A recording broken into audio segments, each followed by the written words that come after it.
Welcome back. This is National Geographic Weekend. I'm Boyd Matson, and I am in. Now, you probably think, if you've heard the name Jack Hanna, you know he's Jungle Jack Hanna. So you probably think of him in the wilds of Africa or at the Columbus Zoo, but no, here's where he really loves to be, Montana. Welcome to the show, Jack. Well, it's great to be here, and especially with you, an icon of the animal world. You're so kind. And this is really your home up here out of Whitefish, Montana. Well, yeah, out of Whitefish and out of Big Fort, Montana, just south here on Flathead Lake, and we've been out here since 1986 in the Beartooth Mountains, right outside of West Yellowstone. So Montana's been a favorite place, and you've been here a while, obviously. You see why.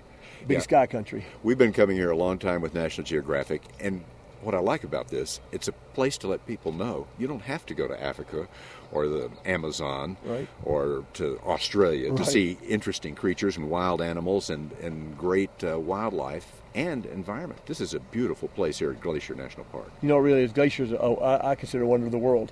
The hiking here is some of the tops in the world, and that's what my wife and I, we love to backpack across all glaciers, 5-6 day backpack trips every year.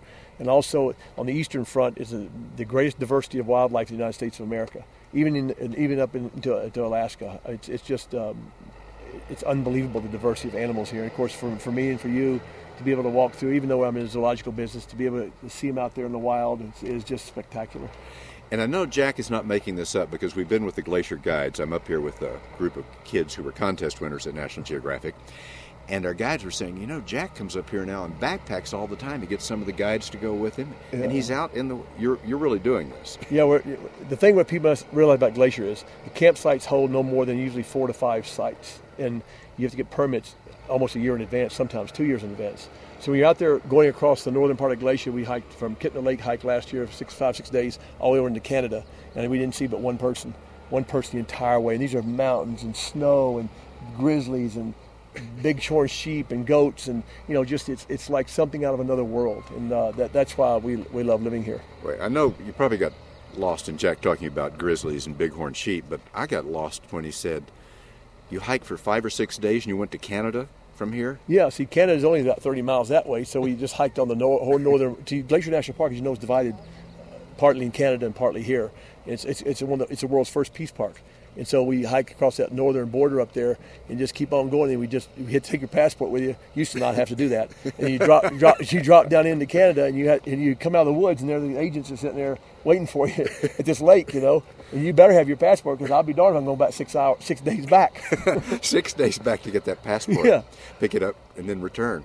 We're talking with Jack Hanna here on National Geographic Weekend. And we're in Montana, just outside of Glacier National Park where we've been for a week. Let's get into this hiking thing. So you're carrying your own pack? How heavy a pack are you carrying? That's a good point there. At my age, which I'm still young, but but in order to eat properly, no, I have a guy help us carry our pack. I carry a pack of 30 pounds. My wife carries actually about 40 pounds. That's a great idea. How did you do that? I don't know. She likes to eat berries and fruit. And I said, you have to carry your own berries. One time she tried to carry a watermelon. I swear, that got eaten the first 3 miles. That was way back when. Yeah, you got to get rid of the weight. So you got to get rid of the weight. Eat it. Yeah. So so we do that because when you're out there, especially at my age again, I want to make sure, because one thing in Glacier, you've got to be very careful because the weather changes. You well know where you've gone to. It can be 80 degrees and all of a sudden it can be 25 degrees within hours, and that's something you got to watch out for very carefully. So you have to carry a variety of gear. A variety of gear, and also I don't mind. I was in the Army, so I don't mind sleeping on the ground, but I used to have my little roll mat there too. Well, I want to know if you do you shower during that 6 days, Jack? You know what I do? I find I like to bathe, so I do find water. I could be a mud hole for a cow or something. But I'll find something out there to get in the creeks and stuff. And it's cold, but I always find something. These are our campsites around some type of water somewhere, because most of the campsites have that where you can boil your water and have fresh water. But since you only saw one person, they really wouldn't have known if you hadn't been bathing. No, that's a good point. Yeah, you don't bathe every day. That's for sure, darn sure. I mean, to be though with you here today, and you've traveled the world obviously probably much more than I have. But as you know, a lot of people, all I want to do when I retire is, both of us travel the world, is to really travel Montana, because I've only been to parts of it. I've been out here 20-something years, and there's so much to see out here. There are 700 miles of hiking trails just in Glacier National Park. How many of them have you done? I bet we've done maybe 300. You know, I mean, and we hike all the time for the last 16 years. But there are those that we love: Grinnell Glacier, Iceberg Lake, Ptarmigan Tunnel. So you go back to your favorites, because it's some of the most beautiful scenery I've ever seen. Like you, anywhere you go in the world, you can't beat what's here in the Rocky Mountain area. You know, you really can't. I mean, I'm trying to think of whether it might be in the Himalayas. Yes, that's spectacular. But then again, it's a different type of spectacular. I'm sure people ask you, what's the favorite place in the world you go to? And each one of them, as you know, are your favorite. But in this country, people must understand, you know, I'm going to come here. If I was somebody now, I would discover America first in some of these parks we have, and then, of course, then take off for Africa, wherever. So has anything ever happened to you where you weren't sure you were going to make the end of the hike? Yeah, it happened 2 years ago, as a matter of fact. 40-something years of doing this, we had a grizzly encounter up on, it's unbelievable, on Grinnell Glacier. My wife and I were by ourselves. It was late in the day, coming down the trail real quickly, came around a bend. It's where the trail's cut into the rock, and then you have a drop off about 1,000 feet here.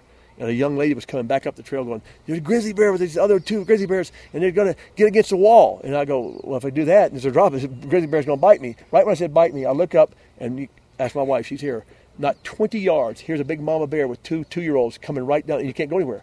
And I don't know where I pulled this out of, because for some reason 2 other people behind us got there. Like, everybody, keep talking, back up the same pace, the bear's coming for us. I had my bear spray right in front of me.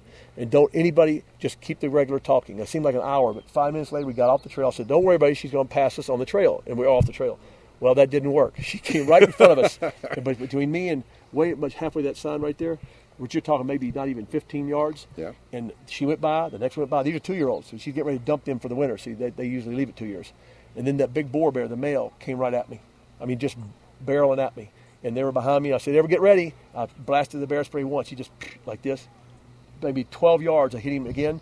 And then you can ask my wife, 10 yards, I hit him right in the face. And he blew over backwards like this and went on about his way. And, of course, at that point, I changed my britches.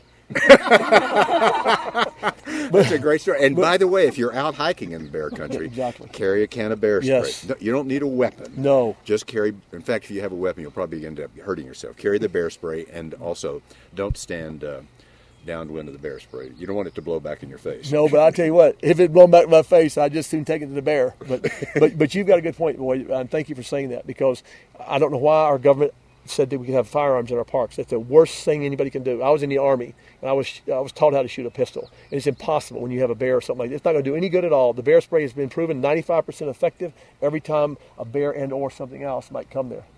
Yeah. And anybody trying to hold a pistol, if you've ever had a bear charge at you, or any big animal, you're not going to get off a shot. No. First of all, they're going to be on you before you can get off more than one shot. Exactly. And then you're going to shoot all over the place. You're not going to hit it. Very good point. And you being experienced like you have traveling the world, it's just one of these things. You buy the can, and it's as good as having 50 weapons with you. Yeah. Well, there's a little bit of different viewpoint from Jack Hanna, who does, as you know, a lot of TV shows. You also work a program up here.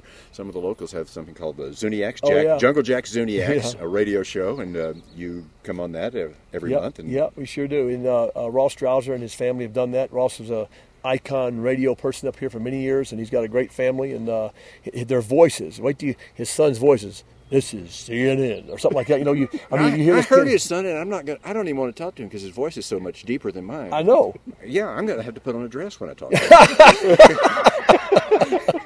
This is embarrassing. He's something else. But Ross's family, they're native Montanans, and they're generations here. So when I go there, I learned a great deal about Montana from them. Jack, thanks very much for sharing a little of Montana with us. Maybe someday I could do a show. Maybe you come on my show, I'll go on your show someday. That'd be a dream of mine. That's great. Thank you. All right, we'll sure do it. Wonderful. Thank you.